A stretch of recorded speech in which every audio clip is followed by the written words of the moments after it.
Fala, Alminha. Hoje eu quero falar sobre o poder da sua vontade. Sabe aquela vontade que a gente precisa para a gente chegar onde a gente deseja, sem que a gente vá desistir ou fique procrastinando, mas a gente acreditando que realmente tudo é possível. De onde que vem essa vontade? Eu quero trazer aqui um lado espiritual, um lado literário que vem do conhecimento de algum livro e também um lado pessoal, como que eu lido na minha vida com algum desafio que hoje tem a ver com essa força de vontade.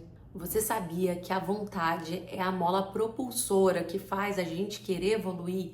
Porque se a gente não tiver vontade de fazer as coisas, a gente realmente não vai pra frente. Só que de onde que vem essa vontade? E aí, para começar essa história, eu vou falar do lado espiritual e eu quero te contar a história de Zaqueu. Ela é bem conhecida, tem até uma música.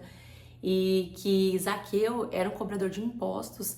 Ele, lá na época de Jesus, né, ele não era bem visto justamente por conta dessa profissão. Ele era um homem rico, desprezado pela maioria das pessoas. E certa vez Jesus passou lá pela cidade dele, só que ele sendo um homem muito pequeno, ele subiu até uma árvore para que então Jesus conseguisse vê-lo, né, para que ele conseguisse algum contato. E aí Jesus enxergou Zaqueu, falou para ele descer da árvore e eles tiveram um encontro na casa de Zaqueu. E o que eu quero trazer dessa história para você? Essa história, se a gente fosse pensar, né, em força de vontade, será que essa força de vontade estaria só propriamente nesse ato, nessa vontade dele encontrar Jesus? Aí eu quero te trazer uma interpretação mais aprofundada dessa história de Zaqueu, que é a seguinte: Zaqueu era um homem pequeno. A gente pode entender que o ser humano, quando ele se reconhece num lugar de humildade, ele reconhece a sua própria pequenez, né? Esse lugar que ele entende que ele é limitado. Então ele precisa buscar meios de se elevar. E aí o primeiro desafio do ser humano é qual? É enfrentar a multidão. E essa multidão, são duas formas de multidão. Tem uma multidão que é interna. Essa multidão interna, ela fala muito sobre nossos hábitos rígidos, sobre as nossas limitações, as nossas dificuldades, né? O quanto a gente precisa adestrar esse nosso ego para que a gente queira ir mais além. Às vezes a gente tem muitos bloqueios, né? Bloqueios mentais, psicológicos, e outra multidão que é externa, né? O quanto o meio externo faz com que eu mude o meu posicionamento das coisas que eu quero, o quanto ele me influencia, o quanto ele estimula as minhas paixões para que eu fique perdendo tempo, para que quando eu vejo, eu só desperdicei minha vida, sabe? Porque a todo momento o mundo tá cheio de tentações, né? Isso é fato.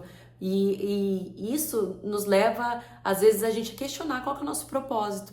E aí a gente não sabe o que fazer, para onde ir. Só que como Zaqueu, ó, que reconheceu a sua pequenez, enfrentou a multidão, essa que pode ser interna primeiramente, e depois essa multidão que é externa e que pode nos influenciar, ele precisou subir para que ele encontrasse Jesus. Então ele subiu na árvore ali, né, na história, mas para que ele conseguisse superar esses obstáculos, essa multidão, ele precisou ter força de vontade para que então ele se elevasse. Quando ele se elevou, é que Jesus enxergou ele. E por que eu tô falando tudo isso? Porque às vezes a gente é arrastado pelas nossas tendências. Por exemplo, ficar procrastinando, ou a gente ficar mais preocupado com o ego, a vaidade.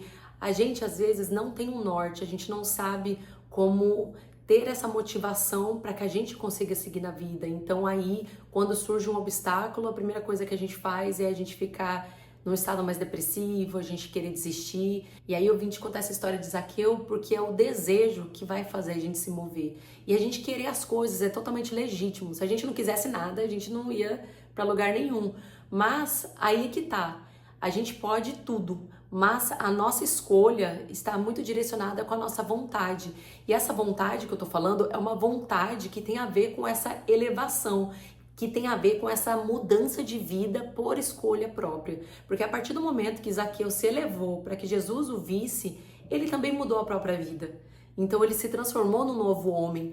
Essa vontade que eu tô falando, ela é muito mais interior. É esse espaço onde a gente se conecta com algo superior. Porque enquanto eu fico nessa vontade mesquinha das paixões, eu quero isso agora, eu quero, sabe? Isso aí vai ser temporário, não vai alimentar minha alma e vai fazer com que eu desista fácil. Agora, se você tiver uma vontade alinhada com o propósito superior, você vai ter muito mais força, porque você sabe para onde você está indo. E aí, falando sobre isso, de propósito superior, eu quero vir para essa parte literária, que eu tô lendo um livro chamado Como Ser Sobrenatural, do Joe Dispenza. Ele que é um médico, e ele fala uma coisa muito bacana aqui, ele ensina muito sobre o propósito da meditação, da gente buscar essa interiorização. E aí ele falou sobre um caso que eu achei assim surreal, que é o caso de uma mulher chamada Ana. Ela, certa vez, ela passou uma situação muito difícil. Ela tinha convivência com os filhos, né, 2 filhos pequenos e o marido, e certa vez o marido dela simplesmente deu tchau para os filhos e desapareceu. E aí ela tentou várias vezes contato com ele, o homem, sem sinal de vida, e literalmente, porque logo mais tarde os policiais bateram a sua porta e falaram que ele tinha acabado com a própria vida. E ela não acreditou porque ela não entendeu o que tinha acontecido. E ela ficou num estado assim profundamente de raiva, de tristeza, de desamparo, porque é como se fosse uma traição. Ela não sabia o que estava acontecendo com ele até o dia que aconteceu. E desde esse dia, parece que ela só foi afundando, porque ela ficava com pensamentos repetitivos de tristeza, de angústia. E por que eu tô contando essa história tão triste? E o que isso tem a ver com força de vontade? Porque o emocional dela estava vinculado com o pensamento. É isso que acontece com a gente. Às vezes a gente é viciado em algumas emoções, porque a gente se habitua a pensar constantemente. Por exemplo, se você passa um estresse crônico demais, isso vai te adoecendo, porque o seu corpo sempre vai obedecer aos seus comandos. Esse que às vezes começa pela mente, né? Foi uma decepção ali da mente e depois se alastrou pelo corpo por meio do sentimento, e aquilo vira um círculo vicioso que você não consegue sair mais. E ela ficou nessa condição, depois da morte do marido, ela ficou nessa condição por muito tempo. Assim, no primeiro ano, ela foi se arrastando de depressão, e aí começaram a aparecer muitos sintomas físicos. Eu sei que o último degrau foi a paralisia das pernas, ela não conseguia andar. Ela teve câncer, ela teve problemas em órgãos internos, assim, ela estava definhando por completo, para você ver como que a nossa emoção pode ser tão destruidora. E da onde que vem a força de vontade aí? Certo dia ela estava assistindo uma palestra que era justamente desse médico. Hoje em dia ele faz imersões no mundo inteiro. E aí ele estava contando do poder que a gente tem para que a gente possa se curar. Mas para que a gente consiga se curar, a gente precisa fazer conscientemente, tipo, sabendo o que está fazendo, alguns processos de a gente se modificar. Como que é isso? Por exemplo, a ciência, ela já falou sobre, por exemplo, a genética. Às vezes a gente tem uma genética de algum familiar que não seja tão boa, mas o que influencia muito é a epigenética. O que é isso? É o ambiente que você está e que vai favorecer para que algum gene, para que algo, alguma doença possa aparecer ou não. Só que quando a gente fala desse ambiente, não é só o ambiente externo, é também o ambiente interno. O que eu tô nutrindo? Como que está o meu estado interno? Porque esse ambiente interno vai favorecer para que surja uma doença ou não. E é sobre isso que fala também esse livro. E aí, justamente, ele fala que a gente consegue modificar esse estado interno. E para que você consiga modificar, você vai ter que ter muita força de vontade e disciplina. Porque essa disciplina, ela tá alinhada justamente com o propósito. Onde que eu quero chegar com isso? Porque, por exemplo, na história da Ana, ela chegou a ouvir essa palestra, ela falou, bom, então eu não preciso estar nessa condição, então eu posso mudar. E eu não quero mais viver assim. Ela ficou muitos anos sofrendo. E para que ela conseguisse sair daquele estado, ia ter que fazer uma transformação radical. Porque até por médicos ela tinha sido condenada e tudo mais. Então ela começou um processo de todos os dias realmente fazer meditação. Mas aqui no livro ele vai contar certo, assim, sabe, como que faz essa meditação. Aqui ele fala sobre as ondas cerebrais, como que a gente muda esses padrões e sai desse automatismo, né, que a gente tá vinculando, né, o nosso sentimento, também nossos pensamentos. Tudo nesse processo de meditação, eu sei que ela passava 2 horas por dia, todos os dias, fazendo essa meditação que ele ensinava. E algo muito interessante que ele ensina justamente é você intencionalmente ativar uma emoção que seja de frequência elevada. Por exemplo, a gratidão, o amor. Quando você faz isso, Sabe, quando você aciona esse tipo de sentimento no seu corpo, é como se você renovasse as suas células. Agora você imagina que ela fez isso por mais de um ano, todos os dias. Ela fez uma meditação com muita força de vontade, todos os dias. E aí, aos poucos, ela foi se curando. Daqui a pouco já não tinha câncer, daqui a pouco, sabe? E foi muito interessante porque aí num desses encontros, né, ela deu o depoimento dela de como ela conseguiu transformar a própria vida a partir desse movimento que era diferente. Pra gente criar coisas novas, a gente precisa olhar pra dentro. Pois é, o novo está dentro da gente. Por quê? Porque se eu fico olhando só pra fora, eu só tô condicionado ao que eu já conheço. Eu vou viver as mesmas coisas, eu vou passar pelo mesmo... Todo dia eu vou viver a mesma coisa, porque eu sempre tô com um pensamento que é um passado que eu já conheço e um futuro previsível. Mas porque eu fico retroalimentando isso. A partir do momento que eu começo a desbravar esse meu interior, que seja, né, com essa força de vontade que vem de eu conseguir esses momentos de elevação ou de meditação para que eu modifique meu estado interno e eu consigo ter propósitos mais elevados, sabe? Eu consigo traçar melhor os meus planos e ter uma força de vontade mais firme, porque essa força de vontade que eu tô falando não é uma vontade superficial, no sentido de que se vier qualquer coisa vai me abalar. Não, pelo contrário, é uma força de vontade que ela vem lá do interno. A única forma da gente conseguir romper as nossas más inclinações, as nossas inclinações que nos arrastam para coisas negativas, é praticando bem, é sabendo o caminho que a gente está percorrendo. E essa fala tem tudo a ver com o meu lado pessoal. Por exemplo, eu aqui na construção de vídeos, né, produzindo conteúdo.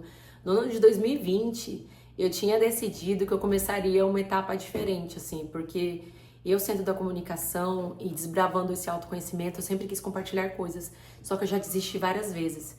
Na pandemia, que foi esse ano de 2020, comecei um podcast só de áudio, e aí eu comecei assim, firme e forte. Nossa, por 4 meses eu produzi não sei quantos episódios, sabe? Foi muito legal. E aí, depois, o que foi acontecendo? A vida foi me levando, né? Eu tinha que fazer outras coisas, outros trabalhos, é óbvio, a nossa vida é desse jeito, né? Surgem demandas que são mais importantes, assim, e a gente vai deixando de lado. Só que eu sentia que esse trabalho tinha a ver com a minha alma, sabe? Com o que eu realmente queria. E eu pensava, cara, como que eu não consigo ir pra frente, sabe? Com algo que eu acredito ser importante. E aí eu desisti várias vezes de vários projetos que eu fiz. Até que eu tive uma ideia que foi convidar pessoas para que conseguissem contar experiências, histórias de vida. E aí eu me comprometia com outra pessoa. E aí eu não furava, porque parece que quando é com os outros a gente tem uma força maior, a gente cumpre a nossa palavra com os outros, mas com a gente acaba falhando. E essa foi uma estratégia que eu adotei. Então, assim, várias coisas que eu queria realmente fazer, que eu acreditava, eu envolvia outras pessoas no processo. E eu tô te contando isso por quê? Porque esse desejo, ele pode ser um impulso, que vai ser no começo, assim, uma força de vontade, mas depois, pra gente consolidar por meio do hábito, a gente vai precisar da disciplina, e talvez essa disciplina seja difícil, muito difícil. E porque às vezes outras coisas vão tomando conta, assim, da nossa vida e a gente acaba deixando levar. Mas se você se comprometer com outras pessoas, com algum projeto, com algo que você acredite, aos poucos isso vai ser construído. E aí a rotina, a disciplina vai fazer você chegar em algum lugar. Eu, inclusive, estou vivenciando um desafio que minha amiga me deu. Ela falou assim, imagina se você tivesse começado esses vídeos agora, essa nova leva de vídeos, né, do YouTube, e não parasse por um ano. Onde você estaria? O que aconteceria? E aí eu fiquei pensando, gente, várias vezes. Eu já podia estar em outro lugar, fazendo outras coisas. Você pode pensar na sua vida, quantas vezes isso já não aconteceu? Mas não, a gente parece que é fraco, né? É aquela frase, né? Ah, o corpo é fraco, né? A carne é fraca. Mas na verdade não é a carne que é fraca, é o espírito que é fraco e que faz escolhas erradas. Às vezes a gente escolhe muito mal o que a gente vai fazendo durante o dia. A gente podia estar escolhendo coisas que nos instruíssem, coisas boas, mas às vezes a gente fica no vício, no hábito de ficar lá, por exemplo, consumindo nada na internet, passando tempo, e a gente vai se esvaziando do nosso propósito, enfraquecendo o nosso interior, e aí quando vem algo externo que nos abala, a gente não tem força, e a gente não tem força de vontade para continuar no caminho que a gente estava antes, mesmo que a gente tenha sentido que era o caminho certo, mas porque a gente estava enfraquecido. Então só tem uma forma da gente se fortalecer, que é a gente se fortalecer interiormente. Eu vou deixar o link desse livro fantástico aqui abaixo, para que você, por meio do autoconhecimento, consiga ainda mais se libertar do que te aprisiona, tendo foco, disciplina, para que a sua força de vontade te leve a lugares que você deseja. Até o próximo vídeo. Tchau!